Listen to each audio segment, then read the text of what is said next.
For more information about EECMS, please feel free to visit our website at www.eecms.co.za. Thank you for attending. Good morning, everyone. My name is Peter from EECMS. As you know, a company dealing in employment equity, ensuring that there's made employers throughout South Africa on total and full employment equity compliance. Colleagues, so the purpose of this session here this morning is to talk to you about the Employment Equity Amendment Act. I'm going to go very quick through those because we had a couple of sessions before on that. And then, of course, the employment equity regulations that we all have been waiting for, as well as the introduction of the sectoral numerical targets that's been gazetted the 15th of April 2025. Colleagues, commencement of the EE Amendment Act number 4 of 2022 became effective the 1st of January this year.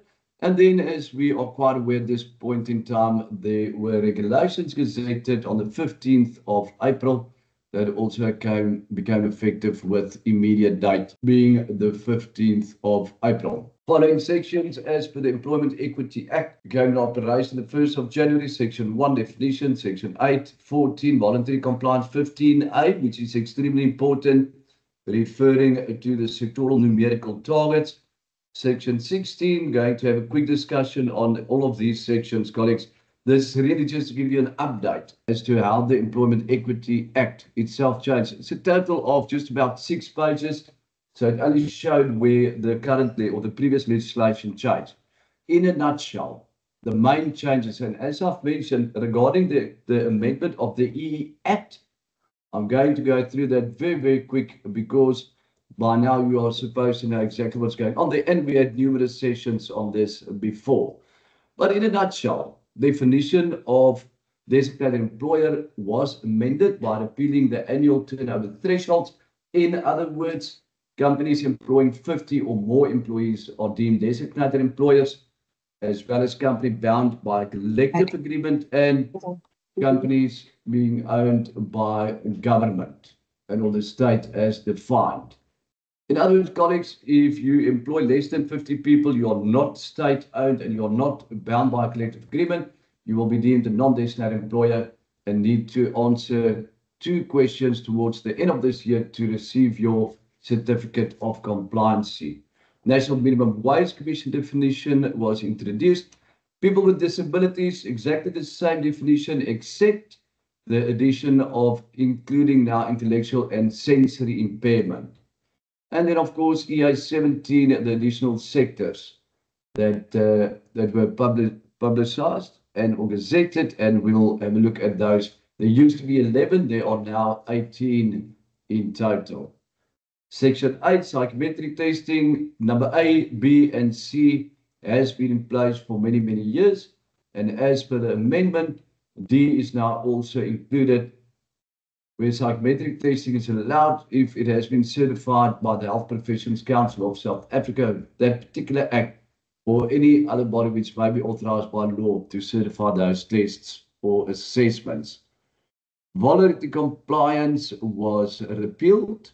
Section 15A, identifying the sectoral numerical targets, the minister, by means of the Gazette a week ago, provided or gazetted those sectoral numerical targets. We're going to have a look at those targets in this session as well.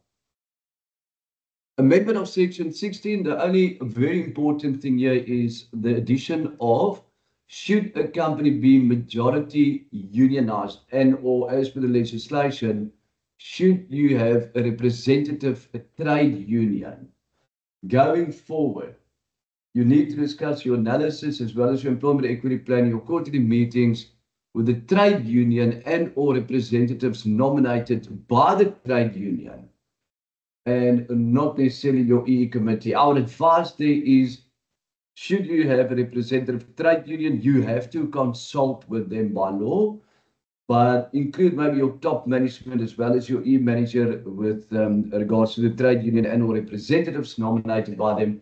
But also our advice would be to take the matter further, especially with the discussion of your EAP analysis, including barriers, basically to discuss and get involvement from your EE committee that you have intact at the moment. Section 20, Employment Equity Plan.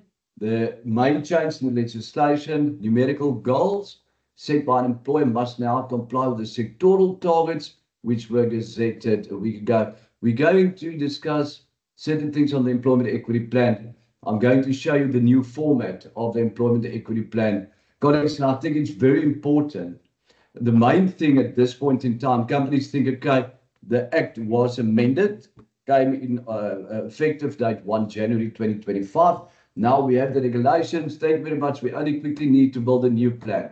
Colleagues, all of the forms were amended from the EA1, the declaration of the employee, up to the EA2. The EA4 was amended as well. So please do me a favor. And when you look at the change in legislation, and now you suddenly have your targets, the format of the EA 13 being your employment equity plan, as well as the format of the analysis was amended as well. Okay, but we're going to touch base on that in this session as well. Section 21, reporting EA2 and EA4 reports to be submitted to the Department of Employment and Labour. I will show you how those documents changed as well. Income differentials, functions of the Employment Conditions Commissions. In other words, when you submit EA4 document and or remuneration, you also need to form part of the income differentials and of the statement, which we now believe will need to be submitted to the national minimum wage as well. We are just awaiting feedback on how that process will work. Section 36, undertaking to comply. 37, compliance order. 42, assessment through a Director General review. Not applicable for now. It's a couple of things that change. As we go through the presentation, you will see that companies will need to submit a new employment equity plan this year and will not be reviewed in the first year because there will be nothing to compare it with regarding your targets to be achieved next year. State contracts, provided state contracts may only be issued to employers that have been certified. So in other words, every year designated employers as well as non-designated employers will need to obtain a certificate of compliance from the Department of Employment and Labour that will be valid for 12 months after issue date thereof. And as mentioned, that will be an annual certificate that you would need to apply for. Subsection 1 is amended to the way employers will need to attach the certificate as evidence that you are in total and full e-compliance. Otherwise, you won't be able to provide any services and or products to any government and or state-owned entity. How would you obtain such a certificate? You will need to indicate that you complied with the sectoral numerical targets or have justifiable reasons for non-compliance. Also, that you have submitted the most recent EA2 and 4 documents to the DEL, the Department of Employment and Labour, and that they have not been found within the previous 12 months guilty of paying less than the minimum wage and or discriminating against any employee in the preceding 12 months. Colleagues, also please bear in mind, when reviewing the legislation as well as the regulations, please bear in mind, this legislation is not only applicable for companies delivering a service and or product to state and or government as defined. It is for all designated employers employing 50 or more people and or state-owned entities and or if you are bound by a collective agreement. Just to close off with the Employment Equity Act main amendments. Section 61 stipulates no employer may knowingly take any measures to avoid becoming a designated employer. Okay, so be very wary also of what companies do. We have seen where we believe companies may split to go below the 50 employees and will come up with certain ideas. There is a possibility that should a designated employer become a non-designated employer, that it could be investigated by an inspector. Colleagues, let's start with the regulations. I think this is the most important part of this session that a lot of the delegates actually awaited. What we did, we studied the regulations the past couple of days, and we thought, you know what, let's give the information and our interpretation. It's imperative to note, as of the 15th of April this year, there are two sets of regulations. Colleagues, the one is the General Administrative EE regulations. Those regulations is what this presentation is about. It's pertaining to the interpretation of the changes in the Employment Equity Act, how to determine certain things, as well as, of course, the change in all of the documents from the EA1, EA2, EA4, etc. that is drafted in the General Administrative EE regulations. But then the department released a second set of regulations, and those are the sectoral numerical target regulations. It's a couple of pages, basically just showing the sectoral numerical targets, which I will show on the screen a little bit later. Then it's extremely important to note, as part of the regulations, it refers to the codes of good practice that companies need to also scrutinize and review and comply with. So in other words, you have the Act, then you have the regulations with the interpretation and the documents, the formats of the documents, as at 15th of April. But it then considers you need to also view the codes of good practice, which has not been amended, but the current codes of good practice on how to draft, implement, and monitor an employment equity plan. In other words, colleagues, if you look at the regulation, there's an EA13 format drafting the employment equity plan. It's very short in total, but when you go through the codes of good practice, it will show you need a dispute resolution mechanism. You need to include A, B, C, which is not necessarily in the regulation, but therefore you need to refer to the codes of good practice as well. That's very important to note, because I believe a lot of companies will take the regulation template, put a couple of figures in there and say, Bobsy, Uncle, thank you very much. No, did you consider the codes of good practice on how to draft and implement and monitor that new employment equity plan? General admin regulations, arrangement of regulations, in other words, definitions, work of equal value, duties of a designated employer, enforcement mechanisms, general admin matters. Colleagues, focus points for today would be the duties of a designated employer. We will host most probably a 2-day session in the near future. We want to sit with the Department of Employment and Labour. We want to have and receive and consult more with the Commissioner, and we want to get an extremely clear indication on the interpretation as well as the calculations. Then we will most probably host a 2-day webinar where we will be able to give you the exact interpretation. We know more or less where we are at. And we've been working on this, colleagues. If you're not aware of this, these regulations has been coming since July 2017. Colleagues, it's 8 years later, and it's promulgated. The only part that was promulgated 2019 was the amendment of the EEA4. In other words, the remuneration document to be submitted. That was amended the 8th of August 2019.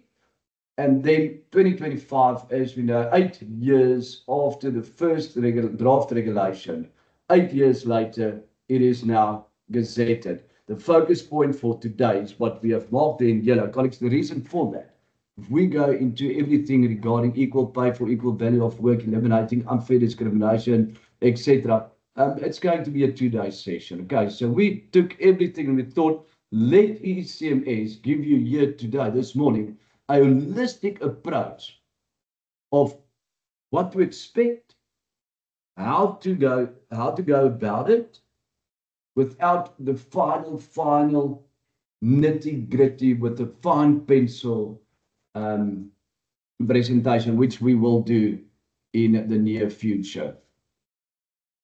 The forms and annexures. I've marked in yellow what we're going to discuss today. EA1, EA2, EA4, as well as the 12, your EAP analysis, and 13, the employment equity plan. Colleagues, why did we think it well to focus on these in this very, very short session? The reason for that is companies will need to implement a new employment equity plan with a start date 1 September 2025. And I will elaborate on the rules regarding the implementation of a plan pertaining to the amended regulations. That is what companies are in need of for now. Okay, EE Compliance Certificate 16A. You will see it's the first time ever that you will need to comply with that. But that will be after you have submitted. You will need to submit justifiable reasons for non-compliance, after which you will receive a certificate or not. If you do not receive a certificate or you have an appeal, there's an intention to withdraw an EE certificate and withdrawal of EE compliance. We're not going to go into all of that today. Okay, we don't have enough time. We just wanted to provide you with the high level overview of on what to expect going forward. Collecting information and conducting an EAP analysis. Colleagues, the EA1 document was amended. Employee declaration form. What does that mean? It means that all your employees employed as of today will need to recomplete that one-page document. Yeah, it's basically stipulating employee number, your race, your gender, whether you're a foreign national or not. It also determines whether you have disability or not, and if you have a disability, elaborate on what that disability is. And very, very interesting, on the EA1, the department now also included as to how did the company change your working environment to accommodate your disability. Okay, so please bear that in mind. You can do it electronically, but then please bear in mind that it must be the latest format as per the document and or the regulation received the 15th of April. Should an employee refuse to complete or provide inaccurate information, that's a change in the regulation, or provide inaccurate info, the employer may establish destination by using historical and existing data, except for disabilities. Any person living with a disability has the right to declare the disability or not. That will not be the right of the designated employer. Designated employer must conduct an EAP analysis, and the outcome must be reported by using the EA12. Very interesting, reported. Does that mean reported within your company by means of a hard copy EA12? Or will it be reported with regards to the submission? Colleagues, when we will show you the change in the EA13, the Employment Equity Plan, etc., also the EA2 and 4, you will see there's a lot of percentages, a lot of targets that you will need to report on. Where will you get that information? From the EA12, the EAP analysis. Is that employer must refer to the codes of good practice, as mentioned. When you design your analysis, you may refer to the EA8 document, stipulating national and regional EAP targets, as well as the EA9 description of occupational levels. You have to record the EA12 template, whether you are using national or regional. Colleagues, that's the first time ever. You will need to include your EAP analysis that you make use of provincial targets or national targets. Now, referring back to the EA9, I just want to show you something. Okay, there is the document, the EA1, in other words, Declaration of Employee. You can have a look at that. There's a couple of changes where you now need to include people with disability, yes or no. Do you require reasonable accommodation? Yes, no. And please specify. Remember the definition of disability, and I'm not going to dig into this because that disability definition is 16 pages long. But in a nutshell, it's long-term and or recurring physical and or mental impairment that makes that a person cannot advance in and or be employed externally as an able-bodied person, whereas the designated employer must have changed the working environment to accommodate the person living with a disability. Now, you will need to specify that reasonable accommodation. There's the EA8. It's also out of the regulation, just a couple of wording regarding to national and provincial EIP targets. Colleagues, extremely important. The EI9 is the description of the occupational levels. It's a whole level play field. It is a new beginning for designated employers throughout South Africa regarding employment equity and submission of the relevant reports. Why am I saying that? You will need to implement a 5-year analysis with a start date of 1 September 2025, end date 31 August 2030. Everything starts from scratch. And why is this EI9 document extremely important? The regulations makes it extremely clear that you are not allowed to change anything within the 5 years of your employment equity plan. Whether you used to utilize EIP national, you cannot then say next year we're going to use provincial and or vice versa. Colleagues, if you identify an employee as a top management level employee, you cannot next year go and say we made a mistake, it's actually a senior manager. If you said a code 14 driver is a semi-skilled person, it's actually a junior management due to the technical responsibility, you cannot next year, except if you say a promotion into that level, a whole new level play field.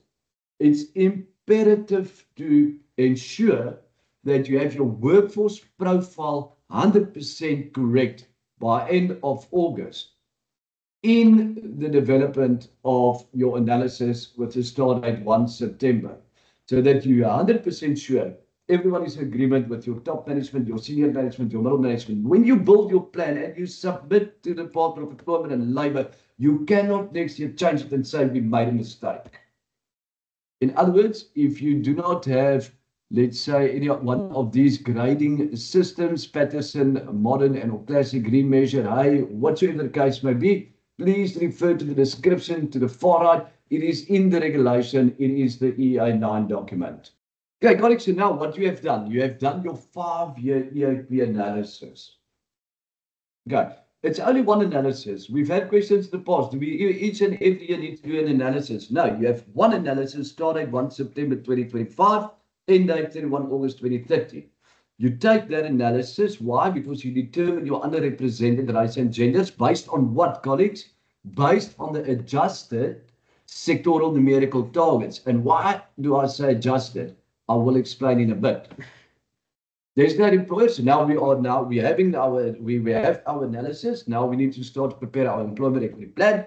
There's no employers must prepare and implement a plan 5 years. Colleagues, we won't be able to have 1, 2, 3, or 4-year plan. It will need to be a 5-year plan. Should any company have become designated after 1 April this year, you have number one time until next year to implement everything, but then you will fall into year 2 of the plan. Okay, so it won't be a new plan. It will then be a 4-year plan with start date of, let's say, 1 September 26 to 31 August 2030.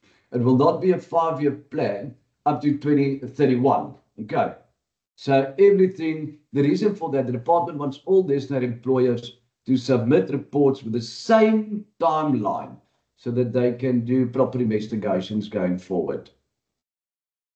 Designated employer must refer to the codes. I did mention that.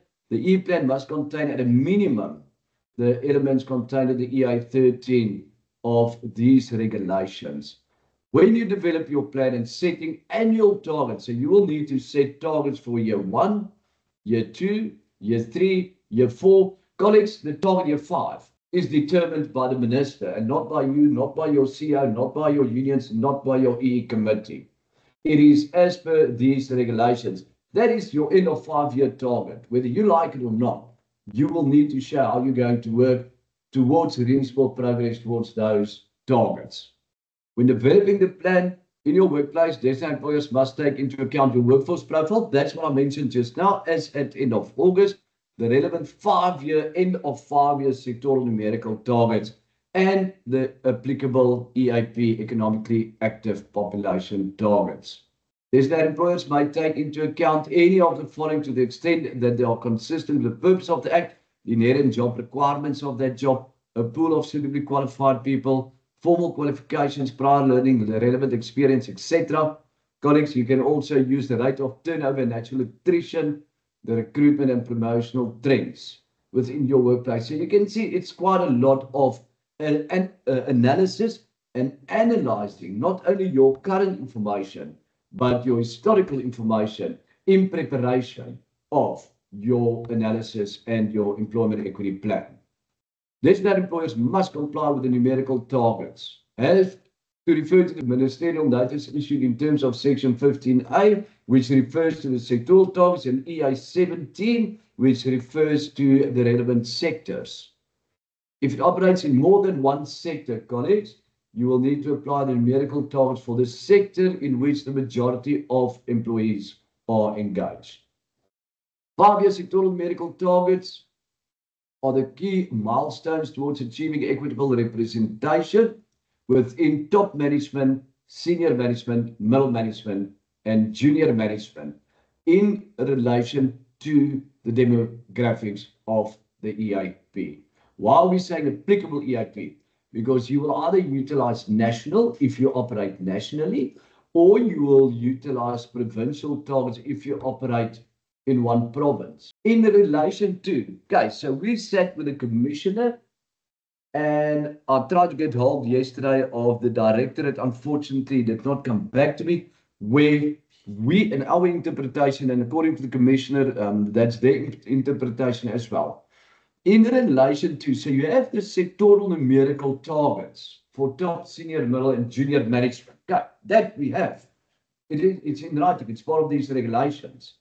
Equitable representation of different designated groups within top, senior, middle, and junior in relation to the EAP. So you need to take the sectoral target and adjust it with the EAP to determine the target for the specific race.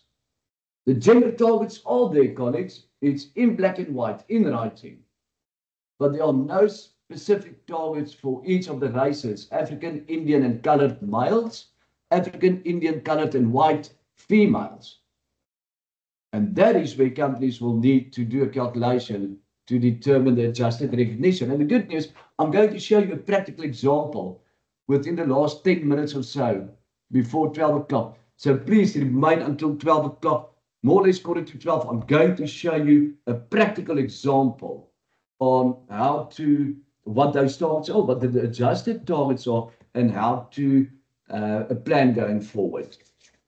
When determining your annual targets for year 1, 2, 3, and 4 towards the 5-year sectoral targets set by the minister, you must set numerical targets for designated groups in each of the 4 upper occupational levels. Designated employer must avoid perpetuating the overrepresentation of any group. In other words, colleagues, if you have already achieved your EAP targets, how does it work? How is it going to work? There are sectoral targets. You need to determine the adjusted recognition for races and genders. That is the minimum requirement by end of year 5. But then you also have EAP targets separately, let's say. There are EAP targets. You have your adjusted recognition. Once you achieve that adjusted recognition, you need to work towards the EAP target. If you are above the EAP target with the start of your employment equity plan, colleagues, avoid perpetuating the overrepresentation. Do not build in your plan. You maybe have 80% African males in junior management. The EAP target is 43.5. You will need to include in your plans through natural attrition should some of the African males leave that occupational level. Where are the other races and genders that you will try to focus on when recruiting and or promoting, and not replace with another African male if you are already over the EAP target, except if you have a very clear, reasonable, justifiable reason supported by evidence that is able to stand in a court of law. There's that employer that has exceeded the numerical target set for a particular designated group should continue then to set your target regarding EIP. My practical example that I'm going to show you will clarify a couple of things here. Duty to prepare and implement a plan continue. These employers must set numerical goals and annual targets for semi-skilled and unskilled. Semi-skilled, unskilled colleagues will be based only on EIP. No sectoral numerical targets applicable there. You will be assessed against your annual targets that you have set for year 1, 2, 3, and 4. Okay, I did have a discussion also with the previous commissioner yesterday and said, but what about if you have year 1, 2, 3, 4, you show no progress towards transformation, but year 5, you show you will be compliant with the sectoral numerical targets. And we were told, which I have to agree with, the Act stipulates under Section 20, referring to the E plan, how will you achieve reasonable progress towards transformation regarding the 5-year sectoral numerical target. So you won't be able, or it will be highly advisable, to not show zero progress in the first 4 years. I also doubt that such a company, if you submit it like that, you might be investigated by an inspector after 1 September next year. There are 7 justifiable reasons for not achieving the targets: insufficient recruitment. So in other words, in your plan, you're showing something as to should a person leave the company through natural attrition, you might employ, let's say, a colored male, hypothetically speaking. If you do not recruit in that level at all, even though you said you might recruit a colored male, but there were no recruitments, then that is a justifiable reason. You will not be penalized. Insufficient promotion opportunities, insufficient target individuals from designated groups with the qualifications, skills, and experienced colleagues. What evidence are you going to include there? We had numerous instances in the past couple of weeks, I'm referring to DG reviews, where inspectors, especially, I'm going to give you an example, something that happened in practice in the past couple of weeks, where an inspector said, but give us information and proof as to why is this company employing a foreign national in, let's say, senior management level.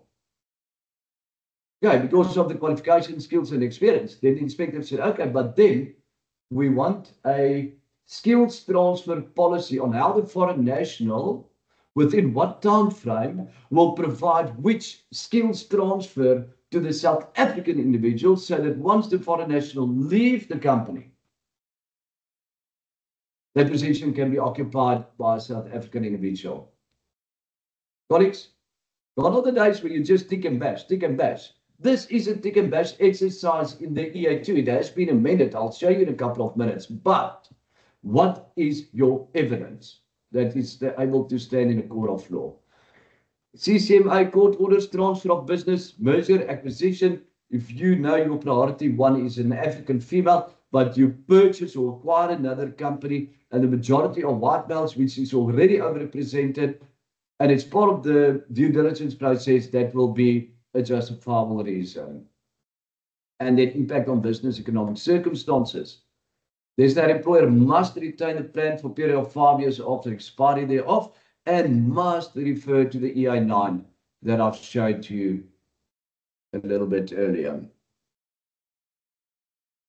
There's an example of the EI13.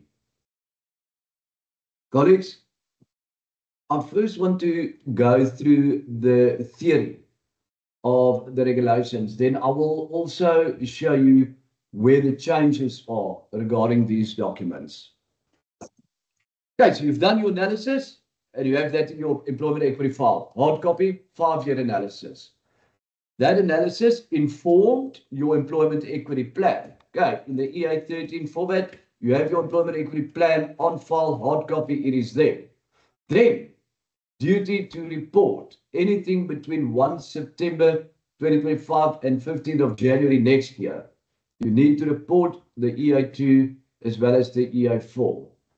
EI2, as we all know, stipulates workforce as well as workforce movements, your employment equity plan. Then you achieve your target set for year 1 of the plan, yes or no? If not, why not? What are your justifiable reasons? It's now included in the EI2 submission. But as mentioned, I will show you what it looks like. Now I'll give you some advice as to what we expect there. If you become a designator after the first working day of April, you have time until the next reporting cycle to get your house in order and to submit the EA2 and 4 documents. You will not be assessed for compliance with the annual targets in your first submission. Colleagues, just think outside of the box. A lot of these legislations and regulations, you take it, you study it, you memorize it. It's 104 pages, memorize, and then you lose the plot. Because, and I'm referring to myself, okay, not to use a specific, I'm referring to myself. Then you go back to the drawing board, and then something does not make sense. And then you say, okay, let's go back to the drawing board. You go through everything again. Then certain things make sense, but other things does not make sense. Bottom line is the following. Stand back, think outside of the box. A designated employer will not be assessed for compliance with its annual targets in the first report submitted, which is anything between 1 September this year and 15th of January 2026. But why not? To study the theory is one thing, but to think in practice, colleagues, if you're going to implement a new plan with 5-year targets, your first year targets would be 1 September 25 to 31 August 2026. You won't be able, the department won't be able to assess you on the targets you have set, which only comes into play 1 September this year. They will only be able to assess any company after the second submission, because that is where you would have said, there's my 5-year plan, year 1, that is my plan for year 1. With your submission next year, 2026, that will be the second submission, and then the department would have something to say, listen, we have your targets for year 1, we have your submissions for year 2. Let's go to the workforce profile year 2, compare it with the targets set year 1. And why did you not achieve it? What is your justifiable reason, and what evidence do you have? You will not be issued with a certificate of the Employment Equity Amendment unless you have submitted the previous reports and or current reports. Okay, there's that employer. If you have a holding company, maybe with subsidiaries, own pay-as-you-earn, own registration number. Colleagues, if you want one consolidated plan and or consolidated submission of the EA2 and EA4 document, you are allowed to do that. However, very important, if you have 10 companies within the group, let's say you have a holding company that is designated, and you have 9 companies below the holding company, and all of those 9 are also designated, and you want to do one submission inclusive of all 10 designated employers, that is allowed. But you must have a consolidated plan as well as an individual 10 employment equity plans. So you will have 11 plans, 10, one for each subsidiary and including the holding company, and one combined of all the companies. Okay, you are allowed to have one submission, but when it comes to each subsidiary, you have to have your own committee, your own meetings, quarterly meetings, your own plan, your own analysis, your own everything, as well as consolidated analysis and plan, and then one submission. There's that employer must obtain a copy for 5 years after submission thereof. Public companies, JSE listed entities need to complete the EA10 template. It's basically just templates showing the workforce profile as well as the disabled workforce profile that needs to be also stipulated in your annual financial report. Very important, this remains, either EA4 detailing remuneration is not a public document. How I interpret this is salaries and remuneration is not discussion point in the EE committee meetings. You need to submit the remuneration by means of the EA4, yes. You have to by law, but it's not a public document. These are the general administrative EE regulations. A lot of theory, a lot of studying, a lot of interpretation. And I will show you the practical example. When you start your analysis and when your employment equity plan, where do you start? Colleagues, please bear in mind, a lot of companies say, there's new targets, let's start a plan. Please do not do that. Please, I beg of you, take the regulations and study that first, because when you're going to start to prepare the employment equity plan, the first question would be, what sector do you operate in? Do you operate in more than one sector or one sector? If one sector, what is that sector? Because each sector has its own targets. If you operate in more than one sector, your next question is, where's the majority of our operations? We have manufacturing and a retail department. 70% of our operations and our employees are in retail. Then you are supposed to use the retail sector targets. That is the first thing. Irrespective of what the targets are. That's the first thing. Your second question would be, what EAP targets are we going to use? National or provincial? We operate in one province, okay, we're going to use the provincial targets. We operate in 2, 3, 4 provinces, okay, we need to utilize national targets. And we also need to take into consideration the provincial targets. That being said as well, that's part of the regulation documents. But that would be your next question. Okay. We know the sector, retail. We have EAP. Let's say we're going to work on national. Okay, colleagues, why is that extremely important? If you select your sector and you select your EAP, whether it's national and or provincial, you are not allowed to change that in the next 5 years.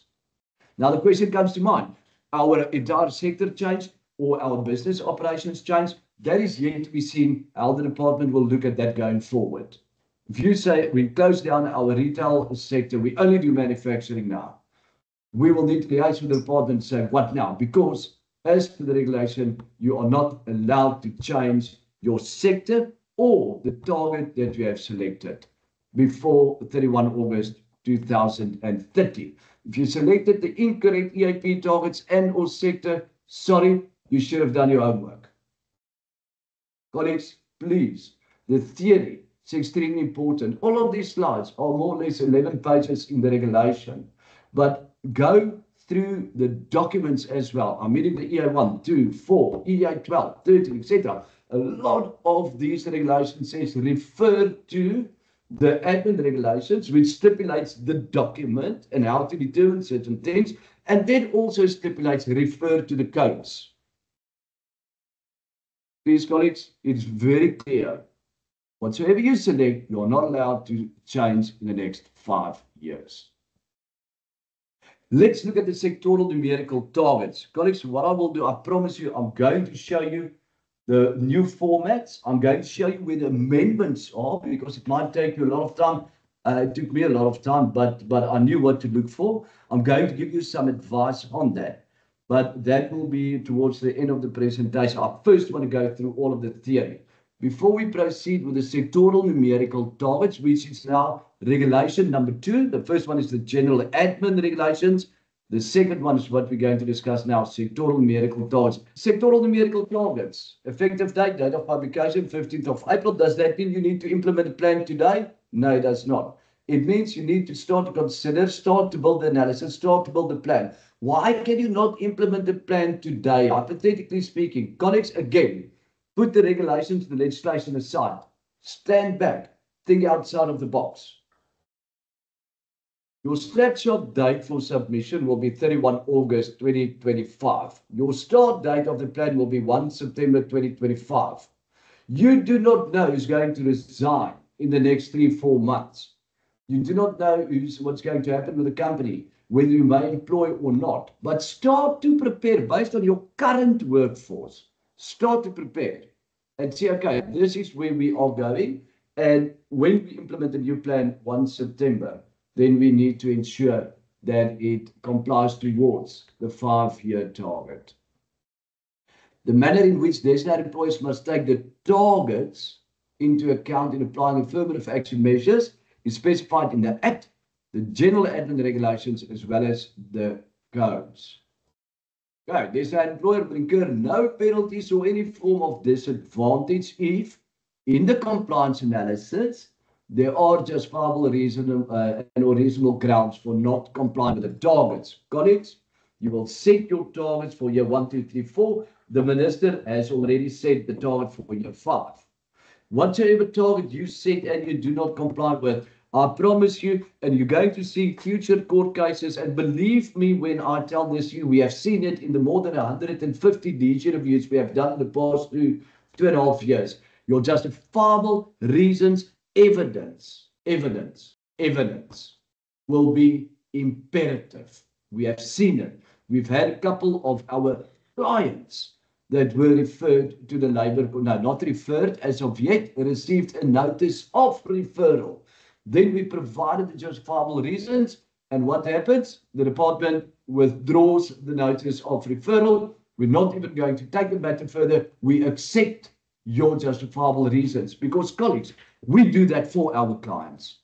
We provide our clients with justifiable reasons. We provide our clients with examples of what the narratives could be, as well as what the hard copy evidence could be. We have hundreds and hundreds and hundreds of those examples. And our clients must just ensure they keep and or obtain that evidence for future court cases. And it saved a couple of our clients in the past couple of months. There are the economic sectors as per the EA 17. We'll see there's a couple of new ones. So that's separate now. If you take human health and social work activities, arts, entertainment, it's now in its own sector, real estate activities, etc. Now, I'm not going to go through all of that. These are the targets legislated. What do you see? 5-year sectoral numerical targets. Number 1, accommodation. Number 2, admin and support. Number 3, agri. Number 4, arts and entertainment. To the left, we have top, senior, professionally qualified and middle management, and skilled technical and or junior management. Colleagues, what you see in front of you, and this is where it becomes extremely interesting. When we look, as an example, number 1, accommodation and food, there are designated groups. You can see there's male top management, 18.6%. There's female target, 38.1%. Colleagues, these are the end of August 2030 sectoral target. But can we all agree, by looking at this, we have only male and a female component, and there's nothing about the races being African, Indian, colored, white, males and females. You remember I said in relation to, as per the regulation, and the legislation says you need to align the EAP targets to sectoral numerical targets. Colleagues, that is where, let's say the male component, and please, I'm not going to open for questions now. I'm going to show you the practical example, more or less 4 to 12. I'm going to show you the practical example. If the target is 18.6%, you then need to adjust the 18.6% with the applicable EAP target you are using, whether it's national or provincial, in relation to the sectoral target to determine the end of 5-year minimum requirement. And that is where the 18.6% 18.6% male component will become, let's say, a 10% African male component and a 3% colored male component and a whatsoever percent Indian male component. And that is the adjusted recognition for race calculation, which is not in the Gazette.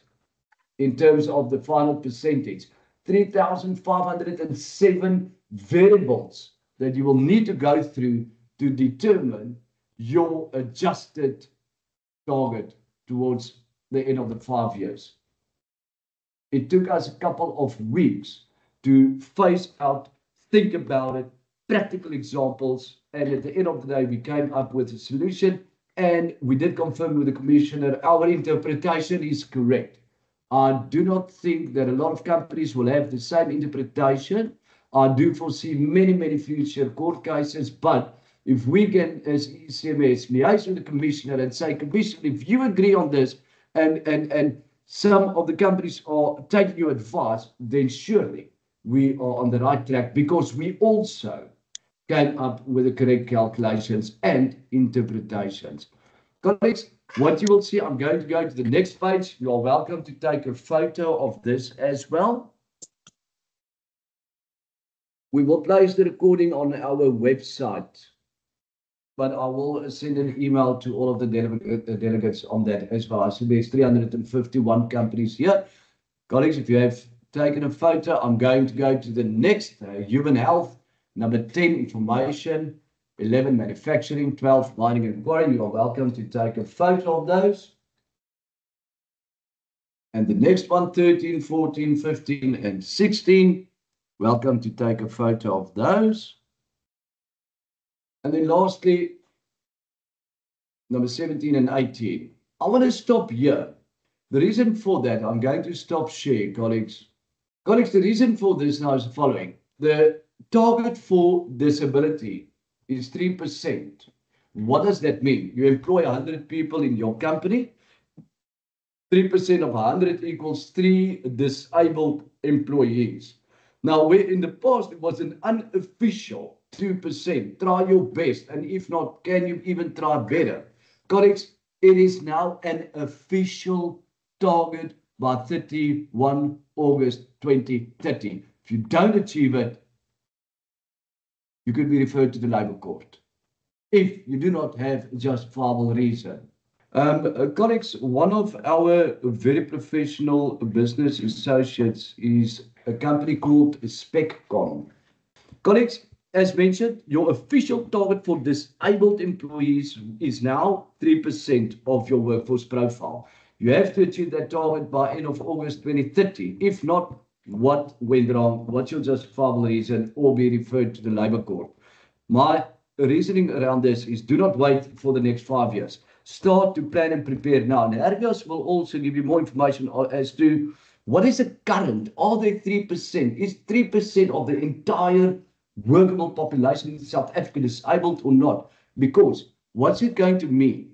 Companies jumping onto the bandwagon now to start to try and achieve the 3% as soon and quick as possible will be compliant with that particular section, whereas other companies might find it very difficult to comply with the 3% with regards to finding a disabled candidate. Okay, colleagues, for now, very reputable company, SpecCon. I'm going to hand over to one of the key account managers, Hermias, and he's going to give you more information on what they have to offer so that you can try and comply with that target. Hermias, thank you. Over to you.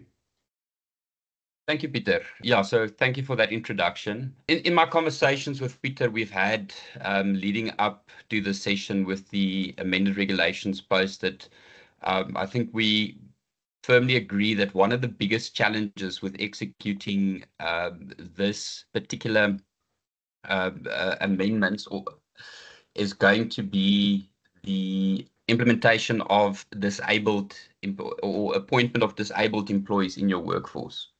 So as a company, we've been operating for more than 12 years, and we specialize in the area of disabled learnerships. So that's something we pride ourselves on. We've got many disabled employees in our organization that we've absorbed from some of these learnerships. And I think that's a good place to start with. The good news is there are many willing and able disabled people out there that can contribute immensely to your organization.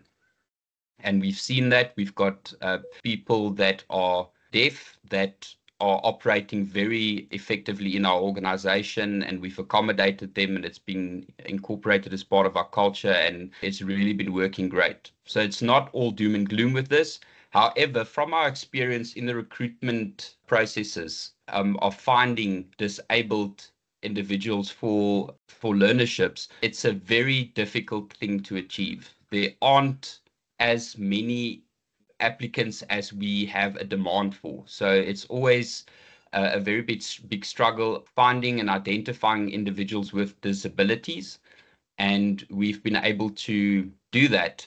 However, one of the challenges that we've had in addition to that is falsification of disability statuses. So we've really done a lot of work to refine our verification processes and our background checks and all of that, to ensure that we do not halfway through the learnership find out that it was a falsified disabled or disability letter from some sort of an authority. So there are many challenges finding disabled learners from our perspective. And I think in the context of, permanent employment and finding people to appoint them to work in your organization, I anticipate a lot of employees will encounter similar difficulties in terms of just looking at how many companies now have this imperative to get that 3%. I think the supply of capable individuals that can operate within your organization is going to be a big challenge. So with that being said, one of the most effective, in our opinion, the most effective ways to alleviate this pressure and find a way to ensure that you do get to that 3% within the next 5 years through implementing learnerships in your organization with people with disabilities. We believe that it gives you an opportunity to identify the individuals that can incorporate into your organization and can provide a meaningful contribution to your operations. So I'm just going to take you through a brief presentation highlighting just practically how this would be implemented, and then I'm just quickly going to go through a brief introduction of who we are, what we stand for, and then we'll go into the value of learnerships. So there are two aspects of this. I think personally, just from having many colleagues with disabilities that I work with, having first-hand experience in terms of how much of an impact it does make if you do this strategically and create a comfortable place for people with disabilities to operate in, it really makes such a big impact. And we see it in our organization, and we see the impact they make in our ability to change the lives of others. So it's quite an awesome thing to see. We'll look at some of the organizational benefits, and this is now moving more to financial benefits that there are to alleviate some of the pressure in appointing people with disabilities on learnerships.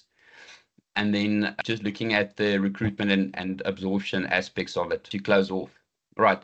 So there are some more technical components to this. I know there's no shortage of complications in our conversation that we're already having, but there are some complicated components that I'll just brush over for the sake of time. But we have had conversations in the past. I think there is a value in having an additional webinar or information session just around some of the more technical tax components to allow you to improve the decision making. In the meantime, anyone can reach out to us and we'll take you through any of the more technical stuff that we're not going to delve into too deep today. Right, so we are a very prominent training provider in South Africa. We've been operating since 2013. We specialize in custom training solutions for clients across the globe. So we're not exclusively a South African organization. On the e-learning side or the online training side, we do have clients all over the world, and it's very insightful engaging with different companies. I think our main focus is providing solutions focus. So the reason we have an international focus is because we focus on companies with similar demographics as South Africa. So particularly developing economies where people cannot afford to pay for training solutions in euros and pounds and dollars. So offering a solution in rands is really effective for reaching organizations in countries that previously were excluded from really high quality online training initiatives. So then what's been driving our growth for the most part of our company's existence is the offering of learnerships and skills development programs that's accredited with most of the CETAs that we have. And we also have very large library of or selection of QCTO learnerships where the historical qualifications have fallen away. So yeah, that's just us in a nutshell of what we do. Why we do it is so that we can upskill individuals and make learning accessible. So we understand how difficult it is for organizations to secure training for their staff, especially with all the financial pressure that's being put on organizations with an economy and with regulations and all of that. The last thing typically that's left in the budget to do is train people. So our focus is on making training accessible in those areas where you previously would not be able to upskill your staff and invest in developing your staff, we offer a great solution that's accessible and affordable. When it comes to employment equity, there's two areas where we see ourselves really offering tremendous solutions, and it's on the appointment of the disabled learnerships, and secondly, upskilling designated employees and having a recorded training delivered to designated employees at a fraction of the cost that you would if you had to go to other training providers. So making it very, very easy to upskill all the staff in your organization, having records of that and using that part of your employment equity submissions. So why does it matter in terms of appointing your learnerships, and especially for disabled people? So the first thing, like I already mentioned, it's a very powerful tool to empower individuals who previously had no shot at life, no shot at a career, no shot at ever supporting their loved ones. This really makes a huge impact towards that, creating inclusive opportunities for employment and personal growth. And then another component that we see in our organization and in the organizations of our clients is how the increased diversity by including people with different perspectives, especially people with disabilities, has on the culture of the organization. You tend to mind people around you much more. You accommodate people around you much more, and you think twice about what's good for me and what's good for everyone else, and that really fosters an amazing culture within any organization. So for the individuals themselves, you see them have much greater career prospects, career development. You see flickers of passion developing into a purpose, and then before you know it, you've got people that's really driven and makes an impact on the world. The self-sufficiency is very important. I think having self-sufficient individuals that can support themselves financially is very important to take the strain off governmental grants, which allows more people to benefit from that who really can't sustain themselves. So that's in a national level a very important initiative. And then, just boosting self-consciousness and having that social inclusion. I've mentioned it before. It's really amazing to see the individuals who work with you just flourish, and you see laughs and you see a great engagement and you see a real sense of inclusion, which is good for any organization. Now, importantly, when it comes to your organizational benefits, there are a few points where it really makes a difference. So firstly, the 12H tax incentives, that's really a motivating factor. If you thought that, no, we can't do it, we can't afford it, this is a very good motivating factor to show that there is a lot of relief from a tax perspective that makes this possible for any employer to do it at a very, very low cost. So typically a learnership would cost around 35,000 Rand, especially for a disabled learnership, with all the accommodations that need to be made.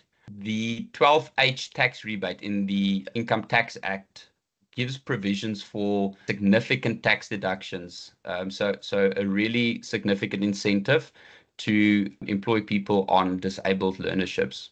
So you can reduce your taxable income while contributing to the social change and inclusion. So just a very brief example, and this is where the technical stuff is. So if you have any questions around this and you want to chat about this more after the session, please reach out and we will be able to give you a very clear example of how this will work in your own environment. So if you employ a disabled learnership, there is a 60,000 Rand value that's deductible from your taxable income every year that person is on the learnership. And if that learner completes their learnership, then you get an additional 60,000 Rand that you can deduct from your taxable income. Right, so then when it comes time to pay your tax, you will have 16,800, and this is on the example of a 35,000 Rand learnership. You'll have 16,800 Rand that you pay less over to SARS just for the year that person's been on the learnership. All of our learnerships are over a 12-month period. And then if they successfully complete that learnership, it's an additional 16,800 Rand. So ultimately, you only have a net cost. If you deduct the tax saving from the learnership, it ultimately only costs you 1,400 Rand. It's a great selling point, and it's a great way to get people involved. It's just very important to note that your learner needs to complete the learnership in order to get that benefit. So it's always the risk that they might not be able to complete the learnership, or they find other employment, or etc. Then you've got your employment tax incentive. Companies hiring disabled individuals are eligible for ETI. This encourages businesses to employ young individuals from historical disadvantaged groups, and this ETI can also greatly reduce your payroll costs and enable you to achieve your employment equity goals much more effectively. And then we've got the employment equity scorecard, where employing learnerships for disabled individuals contributes significantly to your employment equity scorecard and allows you to open up a lot of economic opportunities or business opportunities that might previously have been locked from you. So it is a win-win, however you look at it. So not only does it help you meet your BEE and employment equity targets, but also aligns your company with social justice initiatives. And it enhances the reputation as a company that really champions inclusivity and transformation. So in terms of learnership recruitment delivery, our learnership recruitment model ensures a seamless process for businesses to engage with disabled learners. We offer personalized support to help businesses integrate these learners into your workforce. All right, so especially with the QCTO learnerships, there's a very big imperative to obtain workplace readiness, and it's not an easy thing to do. So we help you with your workplace approval so you can host these learners. We help you with the accommodations that you need to bring in to accommodate learners with disabilities.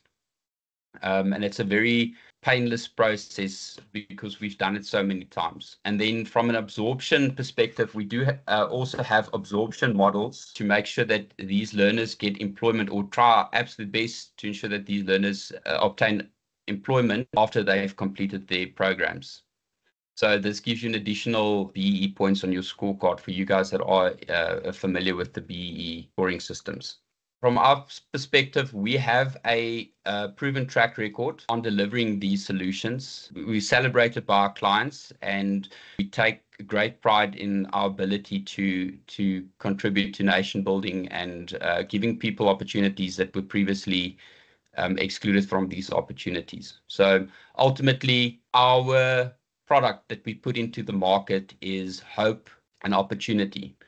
So we give you an opportunity that allows you to grow and give you the hope that it is really meaningful, and it will allow you to grow in your career. Unfortunately, we don't give agency. It's always the individual. It's always the person that gets the opportunity that needs to make the final decision of whether they're going to capitalize on that opportunity or let it go. But we feel that that should not stop us from making the opportunities available to as many people as we possibly can. So we also try and tailor our solutions as much as we possibly can to suit your organization. And the higher the volumes go, the more accommodation we are able to give, and really make sure that we get the right learning centers set up, get the right people in the right areas, and make sure that your chances of exiting these individuals are greatly increased. Right, so just finally on this solution and how it contributes to your employment equity, I was just speaking with a colleague on practically how this could work. And one of the things that we saw is, if over the next 5-year period, you only employ one, and we'll use Peter's example of 100 employees, you only employ one unemployed disabled learner in your organization, you'll find that over 5 years, at the very least, you'll have 3 people to choose from that you can take on into your organization on a full-time basis. So it gives you the opportunity to scope and see who is going to work in your organization. Are they contributing to your operations? Is it the right person? And ultimately gives you a better chance. And obviously, the more unemployed learners you employ, the bigger the benefit will be in terms of choosing the right candidates for your organization. Well, thank you for that, Hermias. And then to all of the delegates, I will also email In the next day or two, I will email all the relevant information as well as the contact details of Hermias and Spec on the case. So, colleagues, just want to quickly go back to the presentation. The repercussions for non-compliance. Penalties starting at 1.5 million or 2% of turnover. Each and every year, it just gets more and more should the company remain non-compliant. Loss of state contracts and or no future state contracts.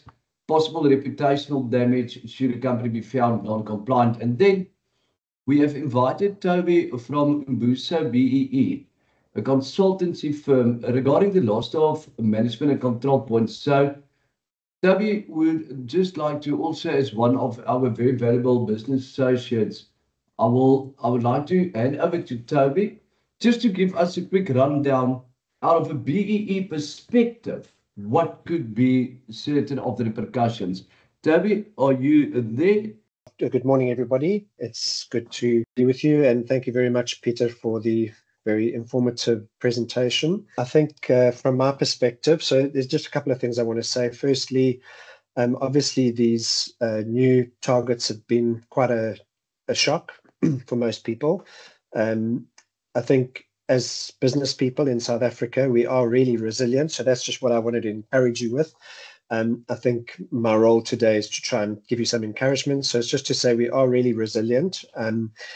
Some of you might be looking at the targets thinking that they're impossible to achieve, but actually the targets are set for a 5-year period. We're still trying to so from a BE perspective, to get some clarity, I've reached out, excuse me, to try and understand the impact of the targets and the calculators for the element of management control. So just so that you understand, if you don't know much about BE, management control is one of the 5 elements that is counted in terms of earning your BE points.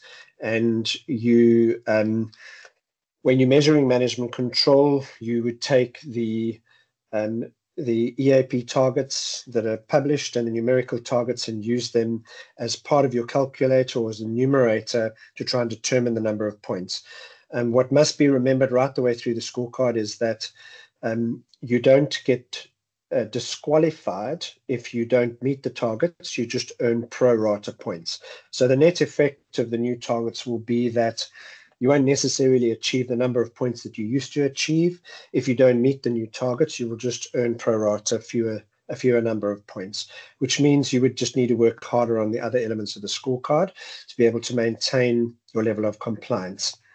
What is difficult, though, is that, and I'm just going to quickly, I would like to share, if you look there, so this is an extract from the Gazette related to BEE, and at 2.1 says the compliance targets for 2.3, 2.4, and 2.5, which really is the way management control is measured, are based on the overall demographic representation of Black people as defined by the Regulations Employment Equity Act and Commission Employment Equity Report as amended from time to time. And then 2.2 is in determining a measured entity's score, the target should further be broken down into specific criteria according to the different race subgroups within the definition of Black in accordance with the Employment Equity Act on an equitable representation and weighted in an equitable representation and weighted accordingly. So basically what that simply means is that in order to earn your management control points, if you're a designated employer, you need to be submitting your EA2 and 4 reports annually between October and January, and you need to have an employment equity plan in place. From an audit or a verification perspective, the verification agency won't look at your employment equity plan. They won't look at whether you have DG non-conformances or reviews or whatever the case is. They will just simply look at whether you are submitting your EA2 and 4 reports, and that the score that you get or the information that you provided for audit purposes is in line with whatever you're reporting in terms of your employment equity score. Yeah, so I think my job today, or the thing that I really wanted to convey, is just that it is a little bit of uncertain territory, but that we are all resilient in terms of the way we operate our businesses, and that it doesn't mean you will earn no points for employment equity or management control. It simply means that the way we calculate your management control score has changed slightly, and it will be a little bit more difficult to earn points if you don't meet those targets, but it's not impossible, and that you will earn pro rata points. And obviously, if you don't submit your EA2 and 4 reports, or don't comply if you're not a designated employer, then you may earn no points for management control, and that would dramatically impact your VE scorecard. So what we were able to do as a team, we offer a service where if you would like to chat to us, we will analyze your VE scorecard free of charge. So we'll take your data, we'll plug it into our system, we'll give you a scorecard which will show you what you've scored and what you should be doing to be compliant. You then be able to see what you need to do in terms of management control to maintain your level of compliance. And we don't charge for that service. So if you're interested, reach out to Peter, or you can reach out to me, and we'd be happy to have a chat online or in person about how you comply. But yeah, so it's not the end of the world, guys. You can still earn your VE points. Just the way we earn them will be a little bit more complicated going forward. Thank you very much for your time, and thanks, Peter, for the opportunity to explain the VE implications of the new regulations. Thank you very much, Toby. Colleagues, Angie and Toby's information we also place in the chat box. As promised, I will send everyone a follow-up email with the relevant contact details. Toby, to you and your team, thank you very much. Colleagues, I really just want to show you a couple of things, and then we will open for Q&A, but I really need to show you some of the documents, and I'm not going to go into too much depth regarding this. So you have the Act change, you have the regulations, it's gazetted. You need to have a look at the codes of good practice. But when you submit your report, so a lot of companies at this point in time think, okay, everything is out, we need to build a new plan. Please do me a favor. Whilst you are preparing your new employment equity plan, have a look at the EA2 that's been gazetted. You would see one of the changes there. We now need to include whether you are utilizing national or provincial EAP targets. The question raised earlier with regards to the company employing only 10 people. Employers with 1 to 49 employees are designated if they are an organ of state or if they are appointed as designated employer by a collective agreement to comply with Chapter 3, detailing everything that I've mentioned here this morning.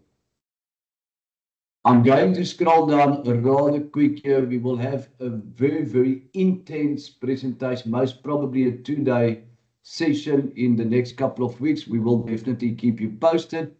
There would be your start and end date of your report, as well as start and end date of the plan, which will then be a 5-year employment equity plan. Colleagues, all of these marked in red are changes in the EA2 document. When I scroll down, top management, you would now see that you need to include your top and senior middle, etc., current workforce profile, as well as your current year's targets. Okay, so you can see there's a lot of amendments in the EA2 submission. The same for people with disabilities. And at the bottom, like Herbie has mentioned there is your target of 3%. So it's not only that it's going to be in your plan. Colleagues, this is the way your online submission will change. You might not be aware of it as of yet, but please, I'm telling this to you today. This is what the online portal will look like when you submit before 15th of January 2026. Please indicate the justifiable reasons. So you see for each of the occupational levels, there are the 7 justifiable reasons. Of course, should this be reviewed by an inspector, you will need to have your corroborative evidence, because then the inspector will be able to decide whether he or she on the day would deem your justifiable reasons as compliant or not. Recruitment, promotions, terminations, you will need to now include the percentages. Now, what we were told, and we will see how it pans out, we were told that these percentages will be calculated through the online portal based on what figures you are inputting under those relevant sections. All of these changed completely. 5-year sectoral numerical targets. You can see the important note, these targets will be pre-populated by the DEL. These are the targets as per the government gazette, not the adjusted targets, just the targets. You can see as part of the EEA2 submission, the annual targets for the next year, you will need to include percentages and disabilities on a separate line. All of these barriers remain the same. This is just a section that they did add to say that the CEO and or the accounting officer, if it's a company listed or SOE under Public Finance Management Act. So that's merely just a line that's been added. EA4 amended. In other words, your online submission. I'm not going to go through everything. Overtime was actually added. We had a conversation with the department 2019 already on this. So luckily the regulations are now accommodating overtime as a variable income.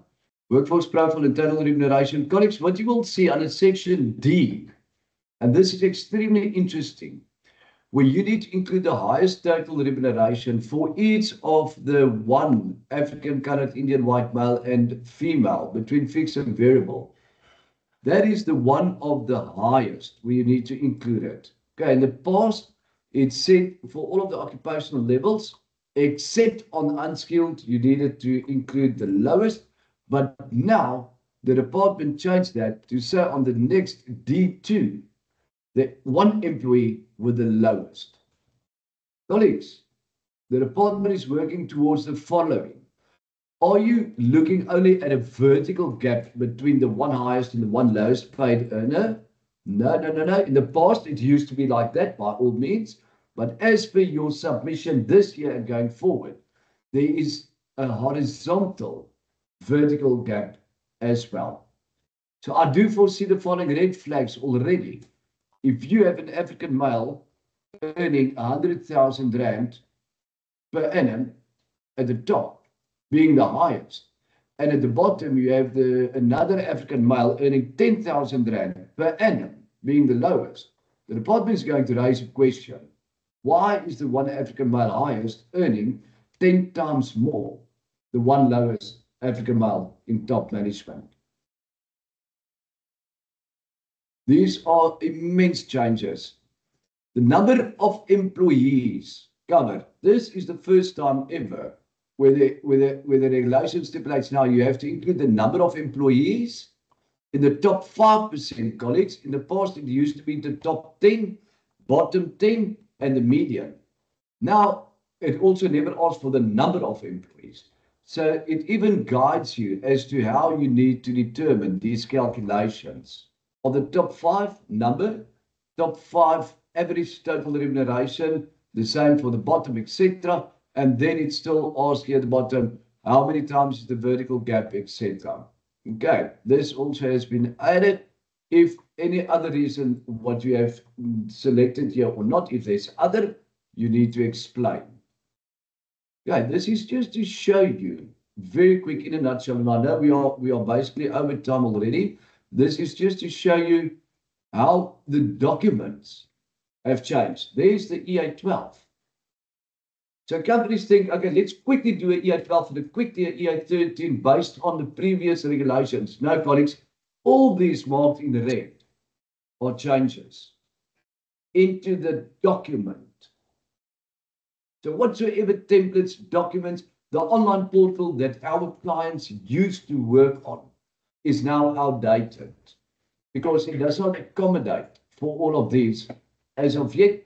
And we are in discussions with an external service provider to say what are the chances that we can up our game as ECMS and implement an online portal that will give you all of the answers with a click of a button and very, a lot of intervention, of course, and consultation, but to track your progress, to determine your targets, to determine your priorities, to achieve by end of year 5. We are in discussions and we hope to have a platform very, very soon. Colleagues, the current platform that we used to use, you can see all of these red are the changes in the document. It's not necessarily as the theory of the regulations, it is in the documents itself.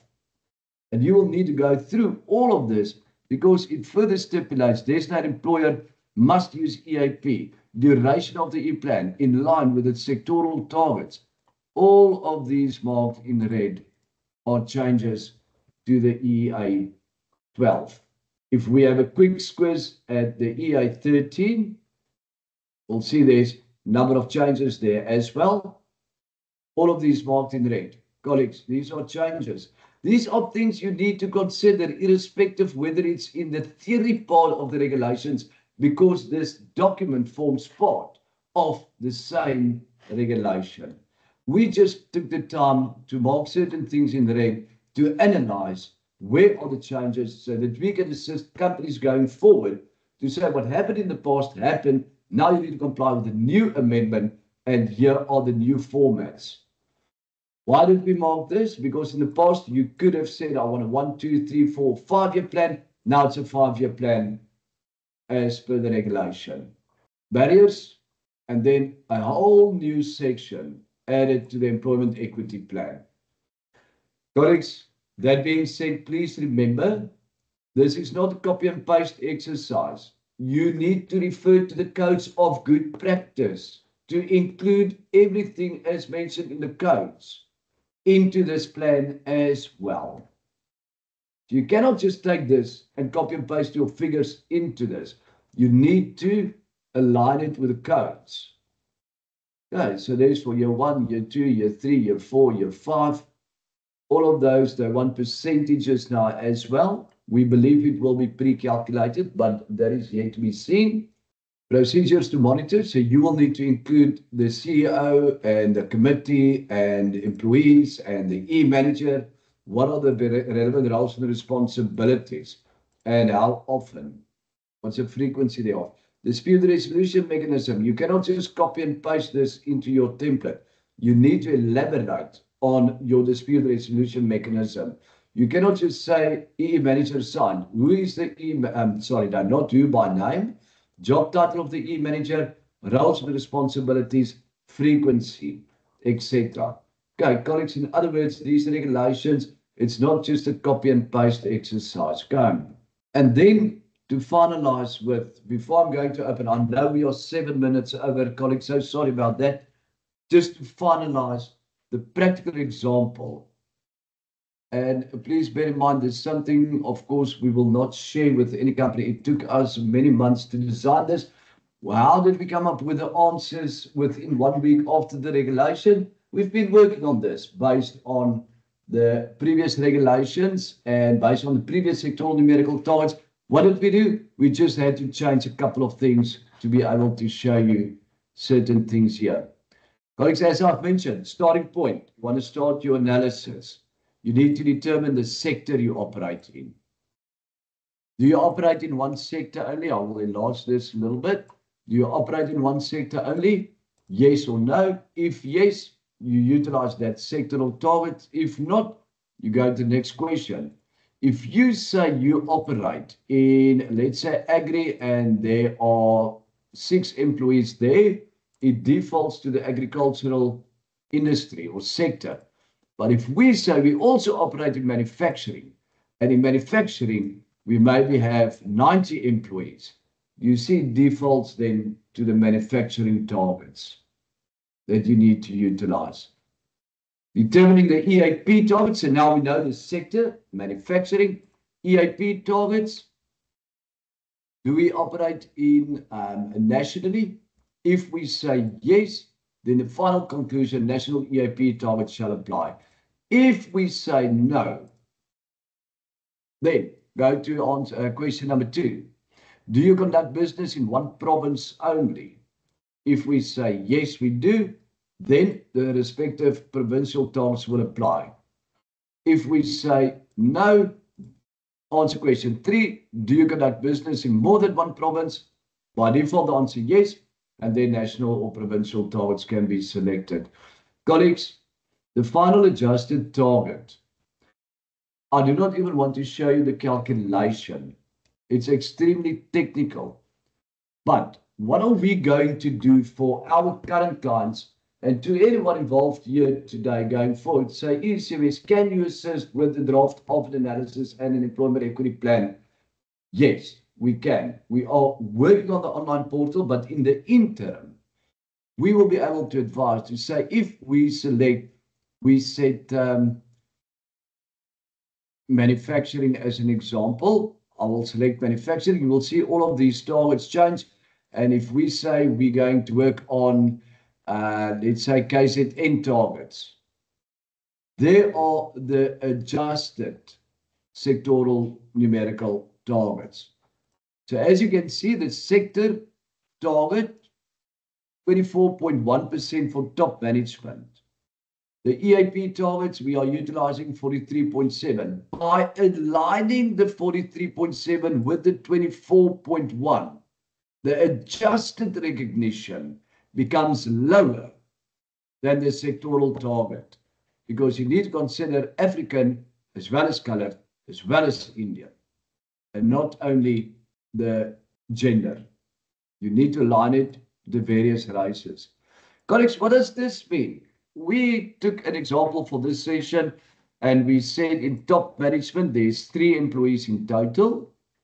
And we said there's 1 African male. That gives you 33.33% actual, meaning the target for the sector adjusted by end of year 5 equals 21.4.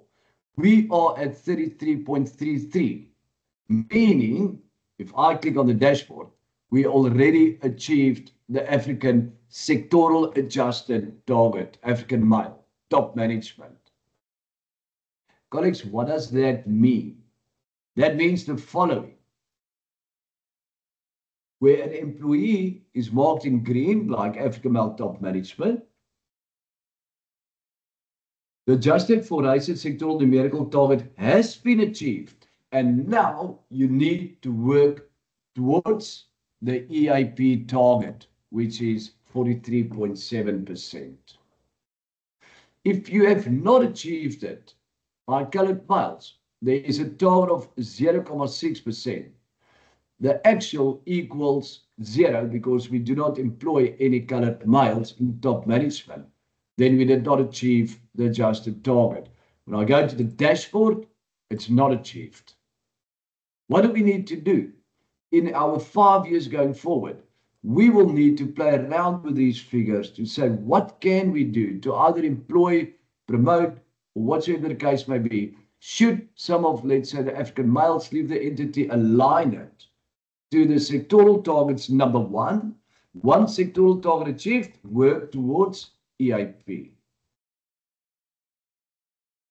So the next line, for example purposes, we included 1 per race and gender, including foreign nationals. Immediately, we can see in senior management, 1 divided by 10 equals 10%. The target for senior management is different. Why? Because we are now working on the sectoral target, senior management, not top management anymore. We are working on the same EAP targets. It gives you the adjusted. We are on 10%. The requirement is 28.77. We did not achieve. What are we going to do here? 1, 2, 3, 4 to achieve that target of 28.77 by end of August 2030. The ones in green, we did achieve.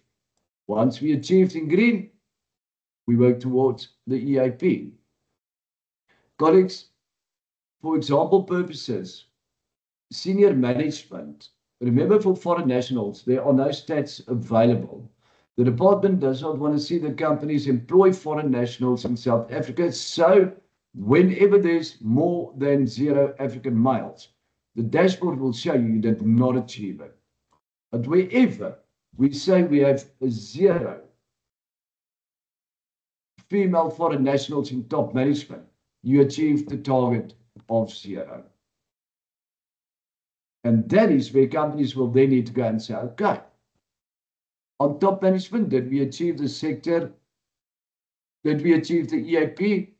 We achieved the EAP in top management African male. Colleagues, now we need to work towards the EAP targets. We achieved the sectoral, now we need to go So we say we're recruiting one, let's say each and every year, to determine by the end of the 5 years, did we achieve the sectoral target working towards the EAP.